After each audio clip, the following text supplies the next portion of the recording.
Welcome to another episode of Your Music is Bad and You Should Feel Bad with Matt and Blake. He's Matt, I'm Blake. Today we're talking about Fellowship again for some reason. I don't. Here. All right, you want to know why we're talking about Fellowship? The reason we're talking about Fellowship is, look, this band, they restored my faith in this podcast because I went to listen to this album thinking there's not going to be anything to say. It's just going to be the same thing. And in a lot of ways, it is the same thing. But I found a few new things in my listening that I was like, oh, I actually have a lot to say about this album and why it's so bad. And so I was like, you know what? I think this podcast is important because people need to know how bad this is and why it's so bad. I blame myself. I'm a pretty positive guy. And also, I like to talk about things that I want to listen to. This podcast is definitely supposed to be about stuff that's bad, which is going to be things I don't want to listen to. So we're going back to our roots, as they say, as the kids say. Yes. So this is important. Where do you want to start? What is the most glaring? What hits you right off the bat? Because I think it's a lot of stuff.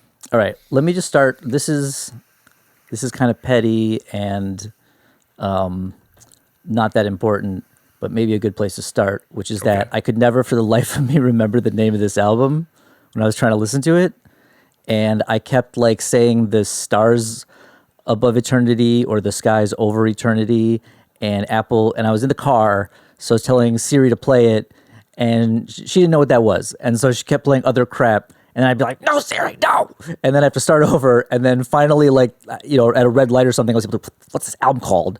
And I was listening to it. And I listened to it like 3 times because I think you said you have a theory about it. I have a theory, and I really didn't want to get this wrong because it is a serious allegation. And so I listened to this album 3 times. I listened to it more than that.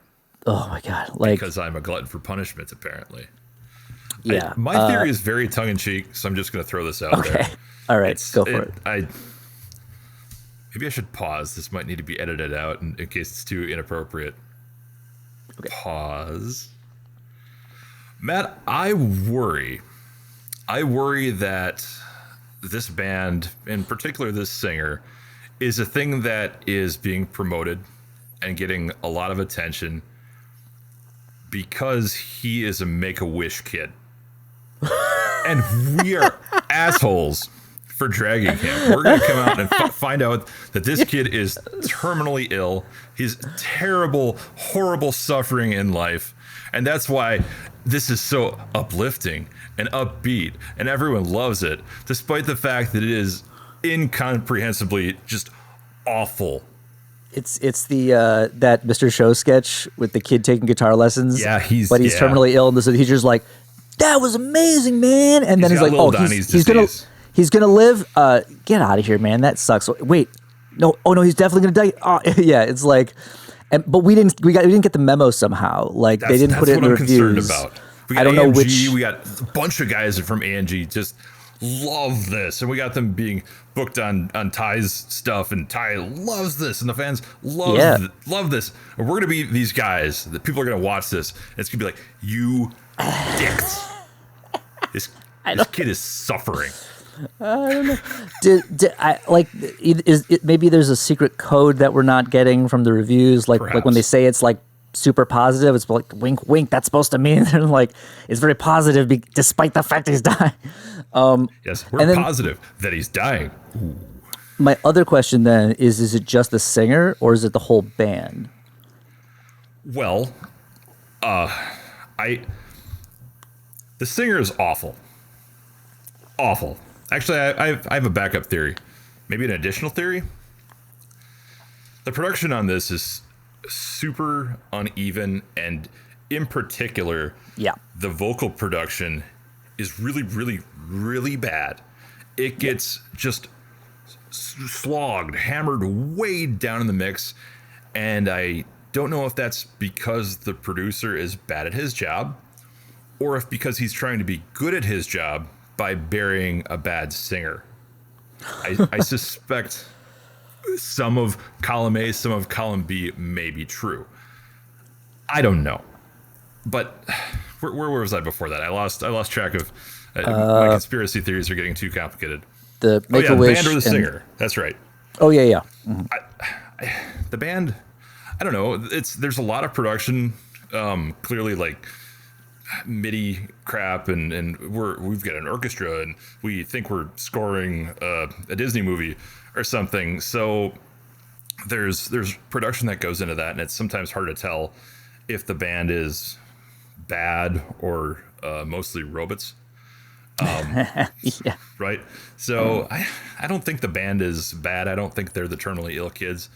The singer, I think they're in on it. I think he's not well. Right. It's interesting because I watched the live stream or the replay of the live stream from Mad with Power when they played there, and I had slightly positive, or at least surprisingly positive responses in some ways. The singer was not as bad live as I expected him to be.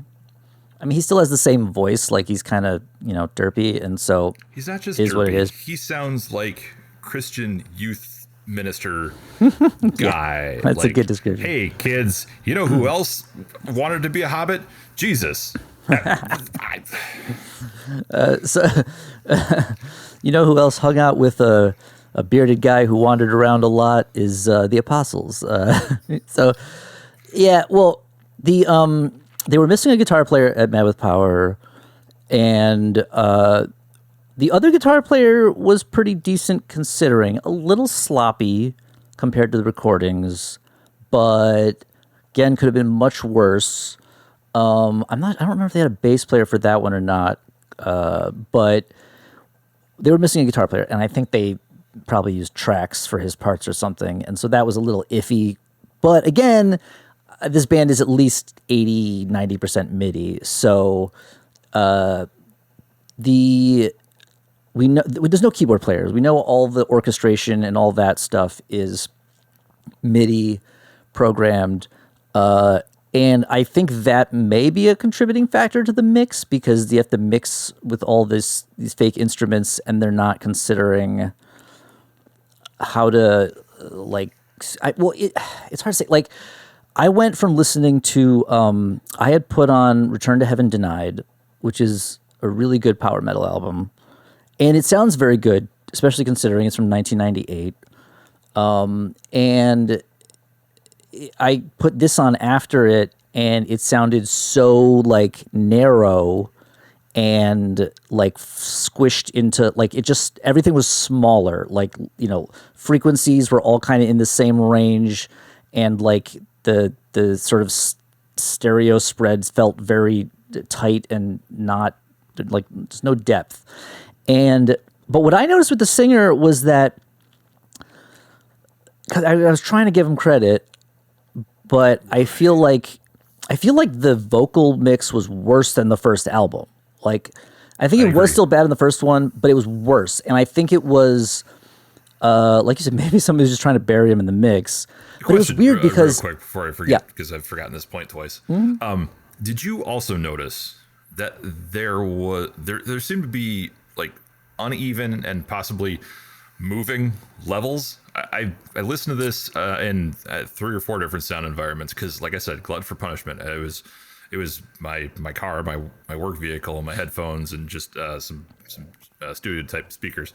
And there were a couple different settings of that where it seemed like it was going in and out, like the volume was changing, the levels were changing as I'm listening to something across all of these. So I don't think it was a rig issue.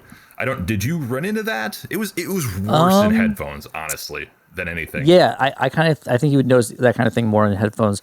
It's probably this is just a guess because I didn't necessarily notice that issue with the mix, although I did notice it being varying wildly between tracks. It could be that, again, with like frequencies kind of stepping on each other, it can create, if you play the same frequency cancellation on top of itself, it becomes it becomes louder. And so it could just be that it's just a bad mix that is kind of like pumping volume up and down in certain spots because they're trying to cram in a bunch more fake orchestra instruments and stuff like that. I definitely think that was a factor.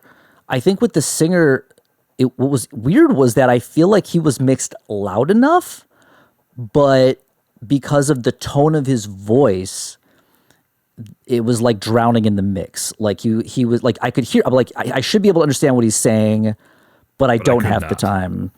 And these guys, were they Welsh or something? What was their, I was going to look this up, but I don't want them in my algorithm. I think they're English. It's similar. I was going to say, if I can't understand him, maybe it's because he's Welsh.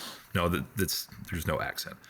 But they definitely don't sing. Yeah, that's probably English. With an accent. It says they're from Essex, England. Okay, well, fine. So I don't know, but the guys, he has that sort of kind of almost Useless froggy, tone.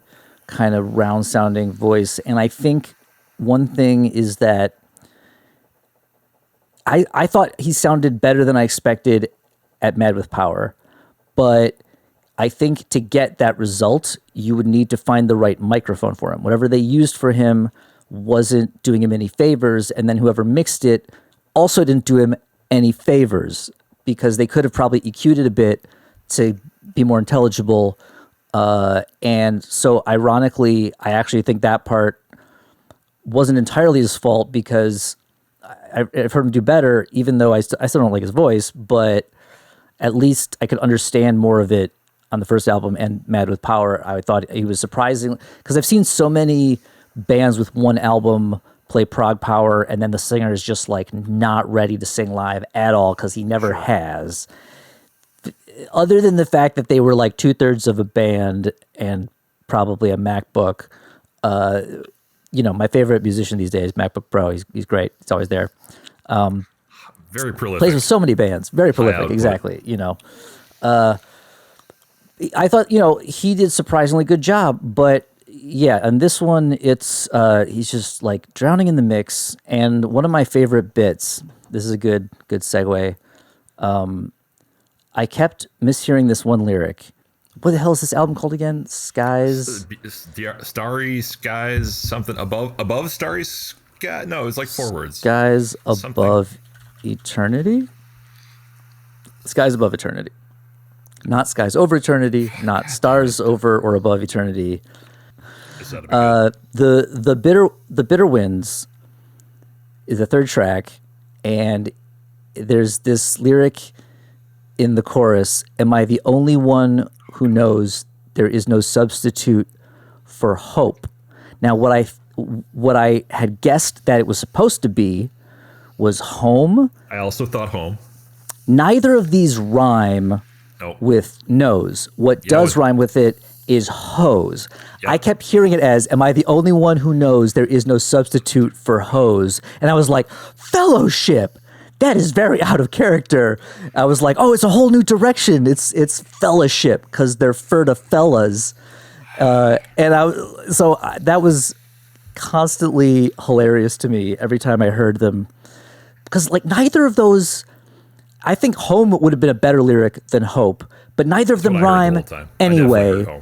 And so, yeah, home was what I was like, I'm pretty sure that's what it's supposed to be, but it's so bad. It's like, I mean, again, it's the same, like this is positivity thing. And so, but it's too much positivity. It's that kind of positivity where you're like, something's going to come out about one of these guys. This is so positive I wanted to be so upset with this positivity, but this goes back to the vocals being buried in the mix. I couldn't get right. You couldn't understand enough of the positivity. I didn't want to like look up the lyrics because I know they're awful. So I glossed over it. I heard like stupid chorus stuff. The only place where the vocals really clean. But I can't be as upset about the positivity as I'd like to be because I missed it. You killed it with the production. So I don't know how people are, oh, it's this relentless positivity is why I love this. I can't even hear it. I can't understand what he's saying. I'm a boomer angry about kids. But I just found another lyric that I was mishearing because I thought it was dumb, but it is, but it's dumber. But the first song, because like I probably heard the first few songs more than 3 times because Oh, I know. I probably this started and Raise stopped Up it a Your few times. Hearts again. Yeah, raise up your hearts again. And in the chorus, I couldn't understand what he was saying for most of the chorus, but there's this one line that I thought he was saying with mighty swords, because that just sounds like, a typical cheesy fantasy power metal. It's not. It's mighty songs, which none of these songs are mighty, and again, it just somehow like fakes you out, probably because. It does set up a rhyme. Now we tell our tales with mighty songs, all for the hearts here just beating along. But I didn't hear that either. I just thought it was the thing where they're like, okay, we're going to just sing about positivity and then just throw out some like Dungeons and Dragons stuff to remind you we're that kind of power metal band. Power metal bands doing the fantasy stuff, that it used to be like, there was maybe there's metaphor in the fantasy stuff, but it was like metaphor. There's no metaphors. They're just like, here's the positivity about believing in yourself or whatever, and also some stuff about swords and dragons or whatever, and how we're hobbits. But they don't. I don't think they know how to do the like metaphor. Well, there's there's another one. There's another one that I'm going to get to. All right. Okay, so I think this will lead into my theory.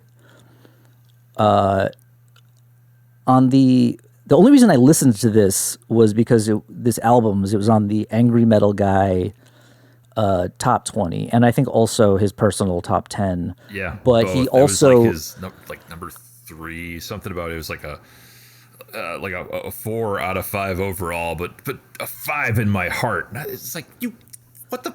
Yeah, whatever. Come on. Whatever that means.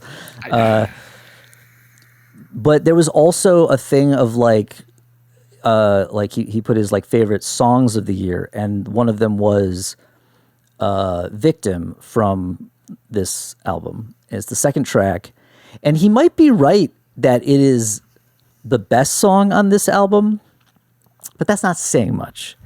And again, in a weak attempt to give them a compliment, they're very good at writing a certain type of melody. Song.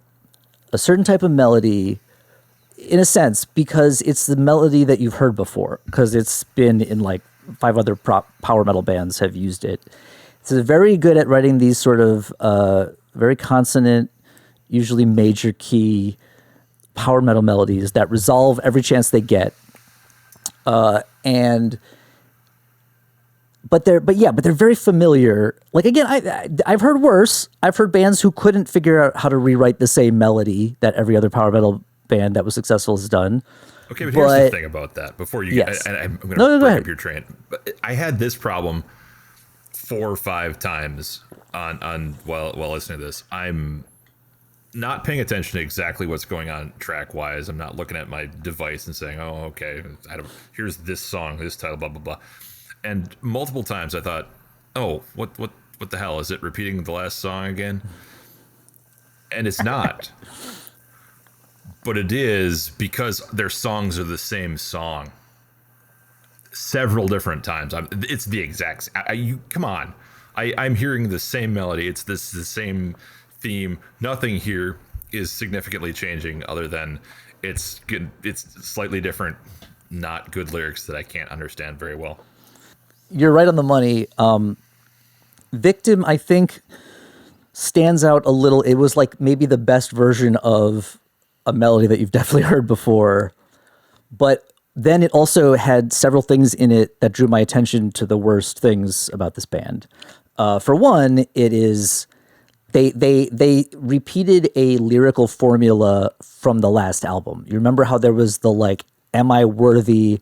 And then later on, there's a song where they were like, "I always was worthy." Yeah. Where they ask themselves a question and then they answer it. And this song does the same thing. It's like, "Will I always feel like a victim?" And then later on, it comes back, "I will always feel like a victim." And then eventually, "I won't always feel like a victim," or something like that. But barely any metaphor, but we're gonna throw in our like medieval fantasy stuff because it's like, well, I always feel like a victim. Well, I always fight on my skip blah blah blah blah blah. A king is king alone, and then eventually this king is king alone. What does that mean? Like, you're not a king, okay? You're not. First of all, you guys are supposed to be hobbits. It doesn't even fit your theme. There's like no hobbit kings. That's why they're supposed to be the chillest.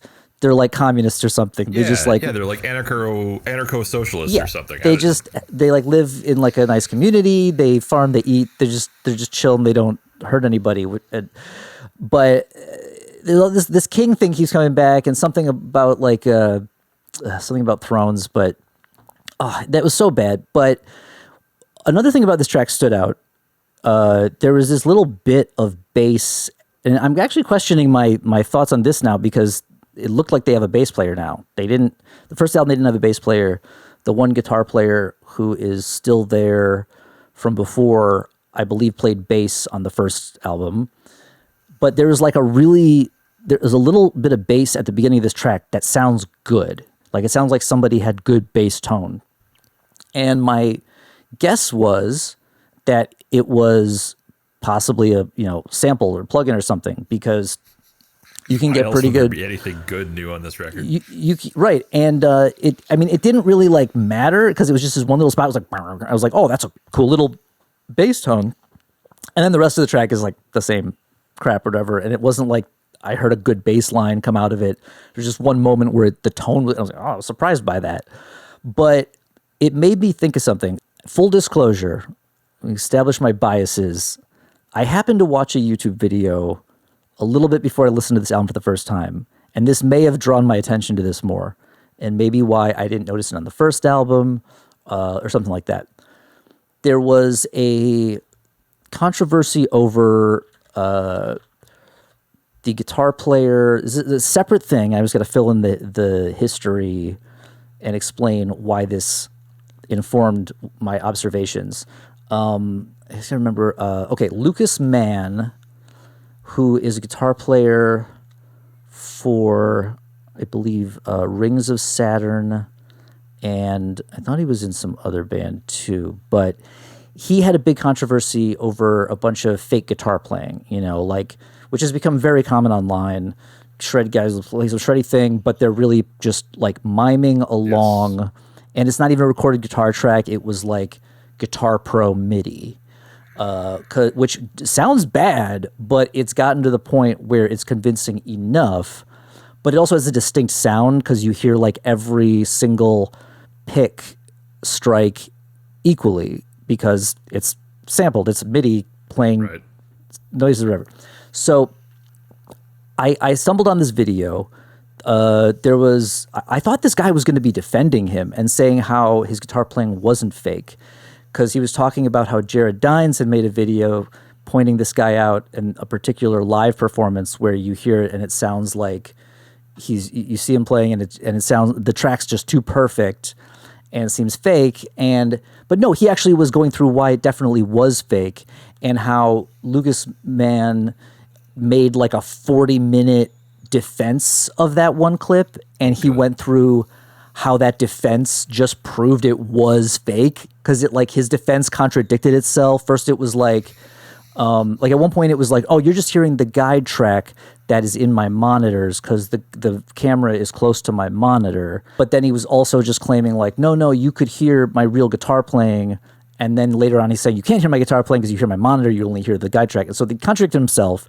And then he showed himself playing a different guitar part, which he was definitely playing, but it was a different guitar part, and it sounded real because it had just enough, sloppiness.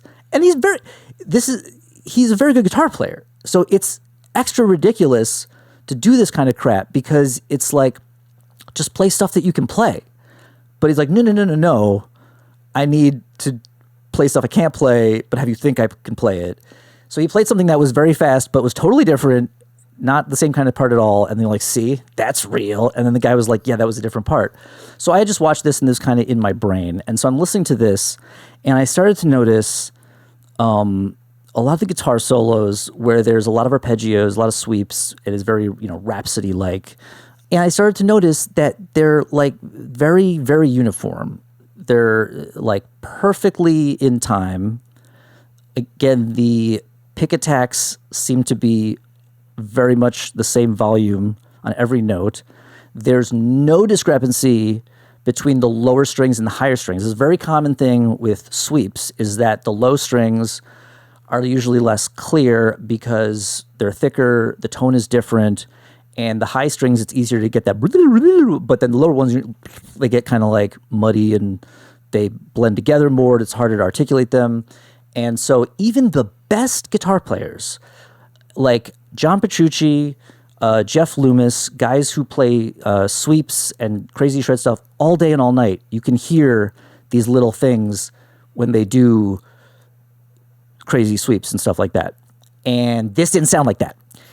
This sounded like we programmed most of the album because it's all these fake orchestra stuff. And then we thought, why don't we just program the guitar solos too?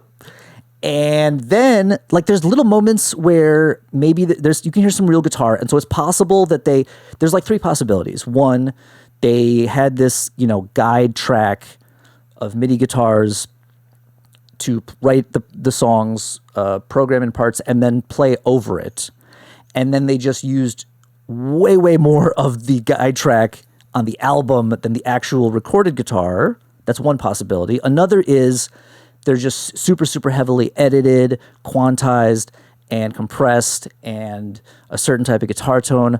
But that seems unlikely considering how bad the mix is, that it was just fixed. Like, I was thinking that was possible before, but now I'm like, I don't think that, I think, because then why don't you just fix the whole mix and make it sound good, and then the third possibility is it's just fake, it's totally fake, just like literally just MIDI guitar, and again, maybe tried to play along with it, and then it was like, nope, that didn't work. Oh, well, leave it on the record. So I kept listening. Again, the more I listened to it, the more I heard it. And there was little parts where there are definitely a few moments where I'm like, okay, that's a real guitar. Okay, that's a real guitar. You would think like the slow, bendy, melodic stuff would sound more real, because why wouldn't you be able to play that? But some of that sounds fake too. There's like some bends that sound like synth bends. Like when a synth or MIDI bends a note, especially when it's programmed and is very in time, it sounds a very different way than when any person in the world bends the string on a guitar. And I heard that in one of the early, maybe even the first solo on the album. And then I kept listening, and it sounds so fake. And again, the guy who's still in the band, who went to Mad with Power, he played admirably live, but sloppy, because there's all this stuff. He couldn't keep up with all of it live, so some parts got sloppy, some parts fell behind, whatever. But he played an admirable amount of their material. But that just makes me think, all guitar solos on this album are fake. Like, what the hell? Like, and I'm pretty confident. This sounds highly plausible. I listened to it so many times. I was like, this can't be right. This can't be right. It's maybe just like people edit a lot. Maybe they quantized. A lot of bands just are open about that now because it's so common that they don't mind telling you that they can't play any other parts like just properly. Like, well, we got to move all the notes around and everything. But it didn't sound like that either. It didn't sound like they took the notes and moved them around. It sounded like it was Guitar Pro or some other, like, there's even better options. There's like plugins for like metal rhythm guitars now. That used to be like impossible to get a metal rhythm guitar to sound convincing if it wasn't real. But now they have plugins like that, you can program in gent parts and it'll play them, and there you go. So I think that, I don't know how they justified it to themselves. Maybe again, it's like, they probably programmed it to write the songs and to write the solos, and then played along, and then anywhere that it didn't sound good, just, kept the guide in, and then just like dipped the real track when it didn't sound good, which was apparently a lot of the time. It just sounds so fake. And the other, it is like rhythmically perfect. It's so perfectly in time with the rest of the MIDI, because there's so much MIDI. The whole album is rotten with MIDI, right? which Absolutely. is somewhat acceptable 100%. because that's every symphonic metal band now. Right. Most of them don't have keyboard players, and even if they did, the keyboard player couldn't play 100 instruments at once, or even like say 5 simulated ensembles to make an orchestra. So there's just going to be programming. So that's been so normalized, and we know that's almost like guaranteed to be the case with all the non-metal instruments. Who knows with the drums? Like drums are also kind of where they'll quantize and sound replace, and so it might as well be fake. I'm not going to say these drums are definitely fake because I don't have the same ear for it, and it could have literally been like played in and then they just again quantized, and maybe he was playing an electronic kit and therefore it's already samples. Who knows? Drums sound fake on most metal albums anyway. That's why the plugins are so good, because you just go play. I've been messing around. I've been doing stuff lately where I used to be very obsessive about I will write every part, but lately since I've been doing like flattened earth stuff where it's kind of a joke anyway, I'm like, give me some MIDI. Flattened Earth. Go listen, especially when it comes out. It's yeah, gonna be good. Yeah, let me fake some more stuff. Cause like I'm gonna play the guitars, and so I've been just digging into the MIDI and being like, oh, Gene Hoglan played this, sweet, and I'm gonna like put out the track, be like, Flattened Earth featuring Gene Hoglan's MIDI from this drum pack from 15 years ago. It's fine. So yeah, my thing was, I think the guitar solos, and who knows what else therefore, are fake, very, very fake. And this is entirely too believable. I agree. I am buying into your conspiracy theory. I think this is a fake record. So wait, we have a not very good singer. We have not good at all vocal production. We have MIDI production throughout to the point where we are strongly considering this record may be almost entirely fake. Strike one, strike 2, strike 3, strike 4. And you know what else this record doesn't have, Matt? I bet you know what else this record doesn't have. Lyrics, or it doesn't have. Oh no, I've glossed over that. I'm done with it. Okay. I don't care. Those are awful, but it still didn't have any hooks. Oh, there's no hooks again. Well, how are there no hooks? There are no real hooks. I can't remember any licks. They're any just riffs bad at all bad from hooks. this. I remember the chorus of the Victim song, but it's very annoying and stupid. That's fair. And although every time I think of the Lift Up Your Hearts one, it's like I can't put my finger on it, but I keep thinking of like a different power metal song, because again, it just is like, yeah, they're hooks. They're just somebody else's hooks. There's hooks from like 20 years ago. Write a new hook. Yeah, no, they can't do that. That's never going to happen.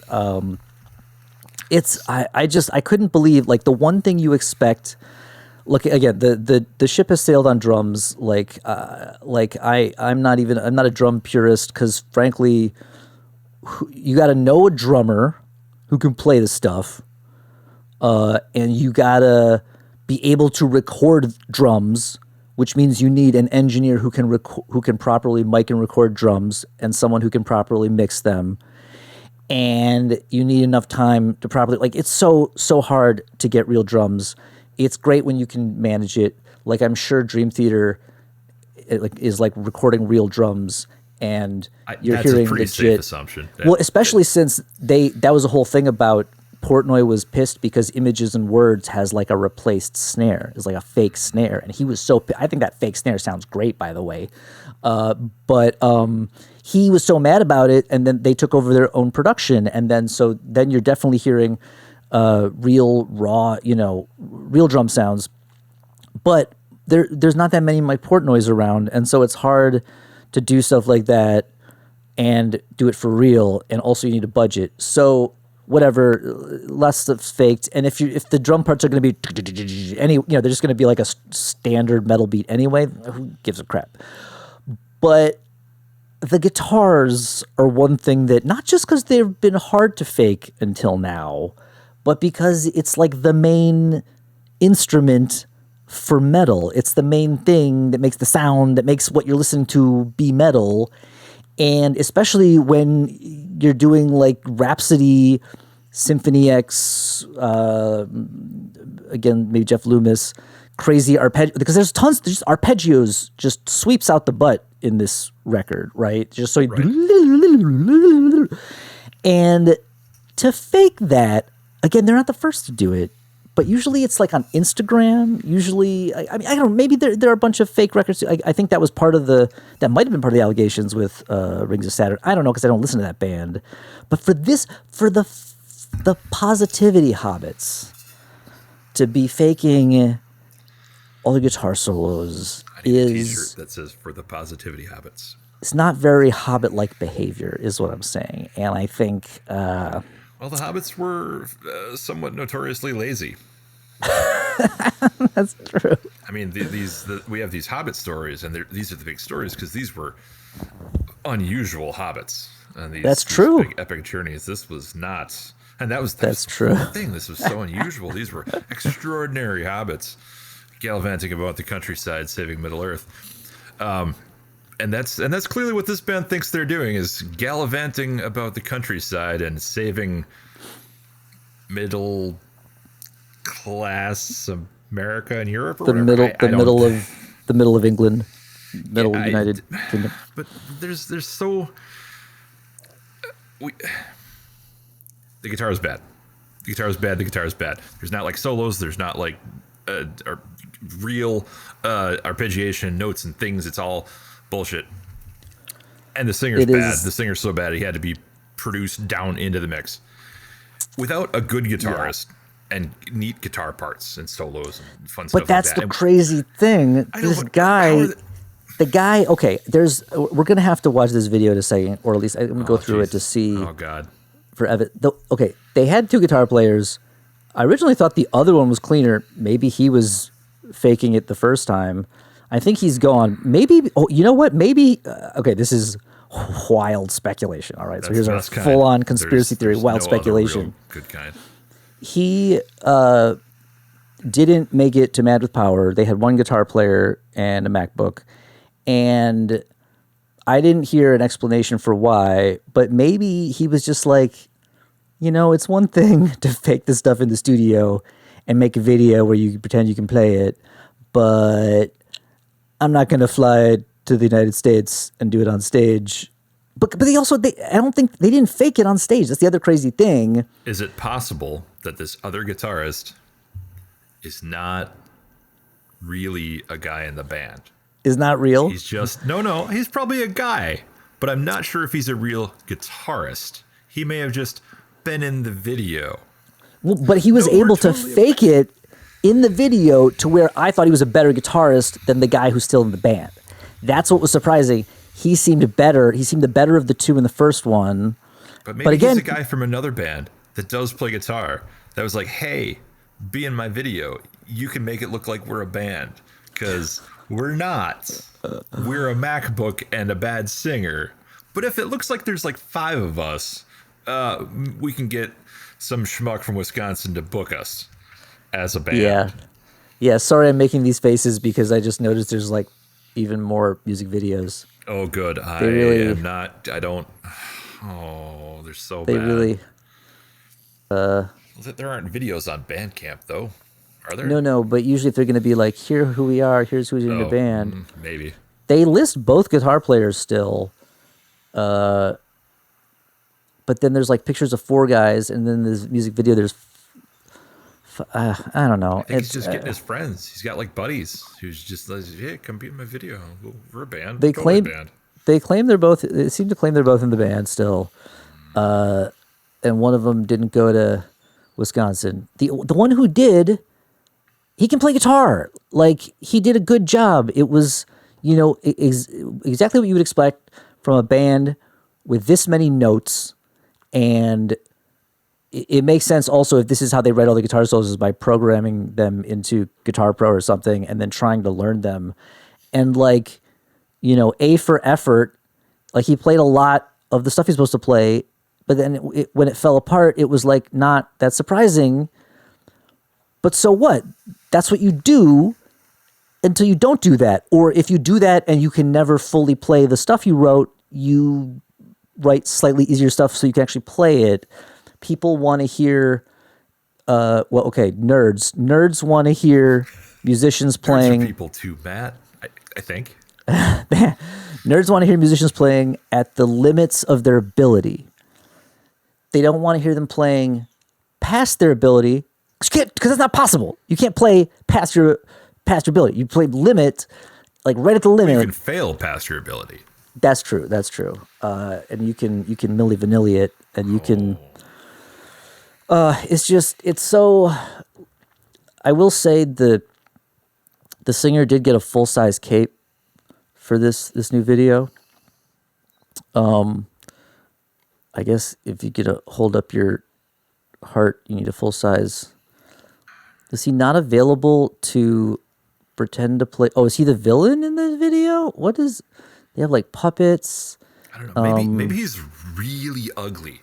The drummer wears a mask because he's smart enough to know that he doesn't want to be easily identifiable. And then maybe he's the dinosaur. Theory that not all these people are real. We've got guys in masks, guys in costumes, dinosaurs.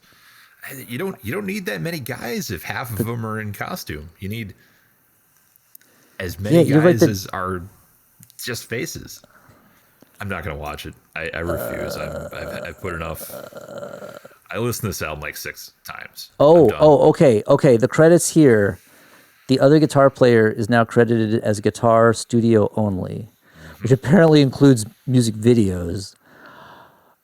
Again, maybe because he cannot really play the stuff that he plays, which is again is weird. Like he faked it the first time around, and then maybe the shame became too great that he no longer wanted to pretend to play because people were saying how good they were, and he was like, "Hey man, giving me credit where MacBook should get the credit." I don't know.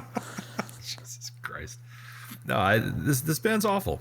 Their singer's bad. Their guitarist is potentially fake. Their songs are bad. The lyrics are super positive. That's like the thing I'm hearing. Oh, they're relentingly positive, and that's why people love them. But you know what's so funny? What's so funny about it? Teletubbies or whatever. So are all the bands. So are like all the that was there already were positive, uplifting power metal bands. They just used the metaphor. They knew how to write the metaphor for a whole song, so that it wasn't like this obvious. It wasn't this wink, wink.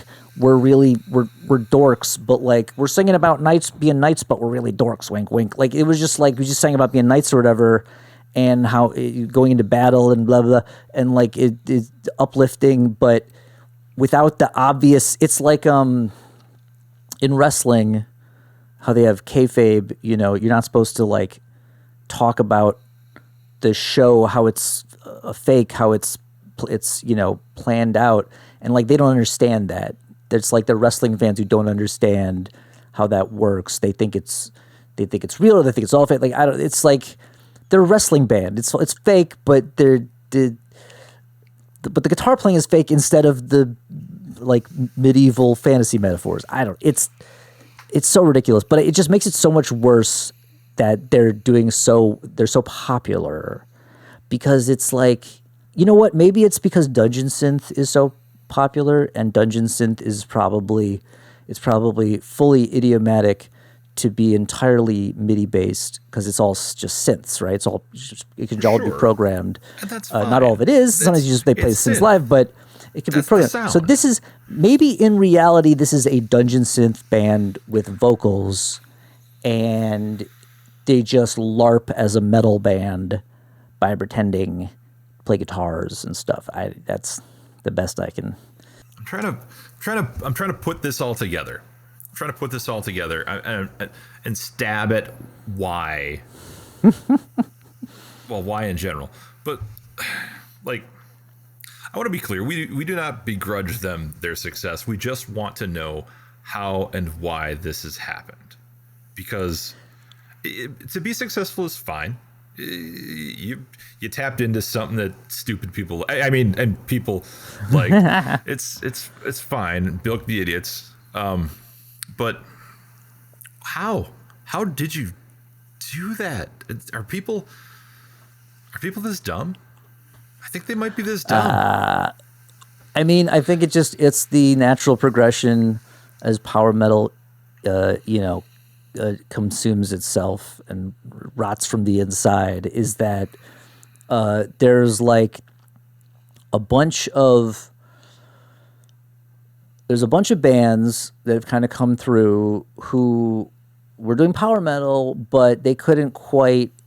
I used to complain that they weren't good enough at copying the existing power metal. Like, you got to at least be up to that. Fine, you can't do something better or unique, original, okay, whatever, but at least get up to that thing. And I would complain they couldn't do it. This band kind of did it in a way, but then they just figured out how to like fake it, because it was like there's only a handful of bands that had this level of like there's like Luca Turilli with Rhapsody. There's Adagio, which is I forget the guy's name, and there's Symphony X and Labyrinth. There's a handful of bands who can actually play the stuff that this band is copying. And so the fact that it turns out like they probably should have been, that's probably what they should have been, one of these bands that's like really kind of middling, and they would have done the positivity thing, but maybe what pushed them over the edge is that they decided to fake being much better musicians. And so these guys would hear them and they'd be like, yeah, like Rhapsody, but not playing it. And I don't know, that's all I can think of, because the positivity thing alone, it only works if you like what you're hearing. And their first album to come out of the gate, like, we've talked a lot about how Lords of the Trident have improved over the years, and they're really a respectable level power metal band now. And say also Unleash the Archers. Think about how many albums those bands put out before you could really give them that credit, and they really. But you could also tell that they were bands the whole time, because yes. You can hear improvement, and you can hear things that sound like bands making sounds that have room for improvement or show that improvement. And yeah, there are songs that do things that aren't just the same exact thing you've heard 30,000 times, and also don't do things that sound like they're completely programmed, other than maybe that AI stuff from Unleash the Archers, which is a shame. But I don't know where to go with this. I'm so upset by the existence of this album, this band. I hate this. I thought they should feel bad. I thought there wasn't going to be anything else worth saying about them after the first one, but no, because this one really drew my attention to how fake it is, and that's much worse. Like, it's one thing to be like not that good, but you're trying, and you're like you said, like a band, like you're playing music, and there's like, again, there's a certain amount that it's like okay to fake now, okay? Sure. But not all of it. More of it. Way too much of it. Why do you need a studio-only guitar player if guitars is fake? Matt, what this boils down to, it's the show, Matt. Their music is bad, and they should feel bad. It turns out they should actually feel bad. Like, that is a reason to feel bad. If you're faking, if you're swindling your fans by pretending you can play Luca Turilli guitar parts. Oh man, I may have to watch. There's like an interview with the singer talking about the evolution of power metal. It's like, is the evolution into faking it, and that sure sounds like it. Ugh. No, they suck. That's all there is to it. I'm never listening to this again. I'm deleting it off of all my devices. I'm going to find ways to purge my algorithms and my datas.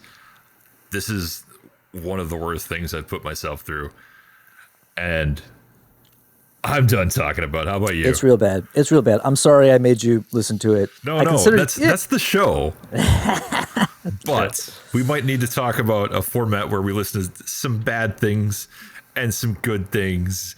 We have been. Yes, We've that's been absolutely true, and that's things. why I agreed to this, because we listening to a lot of good stuff. We were due. We were due for something to be. We got to balance it out. We got to do some good, some bad, some good, some bad. We'll work on it. Hit us up with suggestions of stuff that either sucks, but I can stand listening to it, or is really great, but we're going to know about that. We're going to talk about that. Or just tell us why I'm a bad person for making Make-A-Wish jokes. Right. Give us I deserve that. You should do that. But also, I'm not sure I'm wrong. Fill us in on the secret code that explains why we're supposed to pretend they're good. Yeah. And click like and subscribe while you're doing that. Do all this stuff. Flame us. Get after it. And if you think I'm wrong and that they're not, I don't want to say cheating, but let's say just faking guitar playing, feel free to let me know why you think that is. And if you have any sort of evidence or argument or observations to back that up, I'd love to hear it, because or if you're this band, just come after us, get on the show. We'll get some extra clicks. Holy crap, I can't talk anymore. I'm so irritated. Come on the show, defend yourself. We would love that. Or it would be the most awkward thing ever. Hit us up, you fuckers. Yeah. Hey, I dropped that F-bomb. I wasn't going to do it, but I did. There's a thing I want to do, but it's getting away from the show again. Well, actually, I have a theory about what the show could do. And I kind of got into it. I feel like we should do something that's awful and something that's good, and kind of get into a rhythm of that. Like, we just listened to one of the worst things possible. I feel like the next thing to do is listen to some of the best stuff. Say, like, a little bit of a Rush retrospective, which we talked about doing. Something That's good, true. something bad. After we've listened to Rush, we'll go listen to whatever the dumbest thing that Loudwire has told us has come out recently. That kind of thing. Get into a rhythm. Your music is bad. You should feel bad. And this is what you should strive to sound like, you jerks. Yeah. All right, we'll figure something out. We'll do it soon. That'll be good. Catch us next time. Let us know in the comments what else we should listen to that's new, exciting, subscribe, good or bad. And flame us. That's why we're here. Yeah. All right, See I'm y'all turning later. it off now.